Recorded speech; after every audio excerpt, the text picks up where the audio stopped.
Eh bien salut tout le monde les amis, on se retrouve pour une toute nouvelle vidéo sur une réplique d'Airsoft. Aujourd'hui je vais vous présenter l'AEG, la Kriss Vector, donc de chez AEK. Donc cette petite SMG, donc pistolet mitrailleur, développe un total de 330 fps pour un poids total de 4 kg. Donc 4 kg c'est relativement élevé quand même comme poids pour une petite réplique comme celle-là. Au niveau des longueurs, donc la réplique fait 76 cm cross déplié et cross plié 52 cm. Donc il existe deux versions, donc la version longue, donc avec le canon long, donc celle-ci, et la version courte avec le chargeur donc qui ne sort pas, qui ne dépasse pas de la réplique. Donc voilà.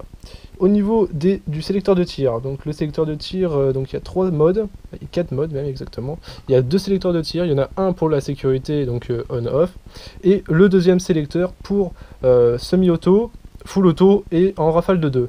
Donc d'habitude on a l'habitude de voir quand même des rafales de 3, mais là c'est une rafale de 2. Avec en interne un canon qui fait 24 cm. Donc pour le réglage du hop-up c'est très simple, donc à partir d'ici vous baissez le petit levier, tac, vous reculez et le hop-up se situe en dessous, voilà. Donc on peut bloquer le hop-up d'ailleurs, ce que je viens de voir, on peut le bloquer au bout, hop, et on va le remettre à sa position initiale. Ensuite au niveau du chargeur, donc le chargeur celui-là c'est un ICAP 200 billes. Donc d'après ce que je vois, c'est la plupart c'est des 200 billes. Au niveau de la batterie, donc la batterie se met dans la poignée, donc la cross pistol, comme on appelle ça. Au niveau des organes de visée, donc ces organes de visée sont rabattables en appuyant sur la petite vis qui se situe ici, et pareil de l'autre côté on peut les rabattre. Bon là j'ai pas assez de main pour le faire, mais les organes de visée sont bien rabattables. Autre petite particularité, c'est qu'il n'y a qu'un point de sangle, donc qui se situe au niveau de la crosse pliante.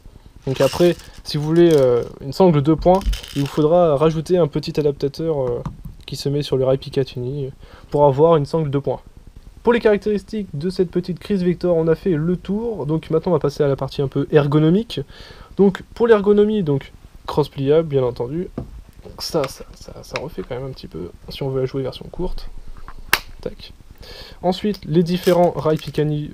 Les rails Picatinny 22 mm qui sont sur le dessus, sur les côtés et en dessous pour adapter tout un tas de types d'accessoires que vous voulez. Donc la partie avant, donc en fait ce n'est pas un silencieux comme beaucoup pourraient penser, c'est juste un canon externe en fait. Donc le canon externe est vraiment très gros, mais le canon s'arrête bien au bout du canon externe, quoi. Donc ce n'est pas un silencieux. Il faut savoir que la Kriss Vector, donc le vrai modèle, a plusieurs noms. Donc la Kriss Vector, la TDI Kriss et la Super VX SMG. Donc ce nom est un peu imprononçable. Donc la vraie Kriss Vector a été fabriquée aux États-Unis, bien entendu, en calibre 45 ACP, donc 9 mm et 40 Smith & Wesson. Donc bon, 3 calibres différents. Donc fabriquée par Transformational Defense Industry en 2006. Elle sera, on va dire, utilisée jusqu'en 2009. Donc il y a la version civile qui existe, donc plus court, avec le canon beaucoup plus long par contre, mais en version raccourcie, et la version normale, comme celle-ci actuellement.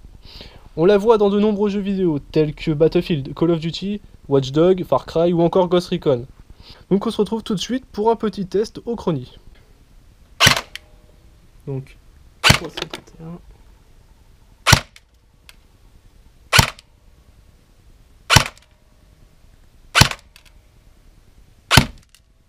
Ok.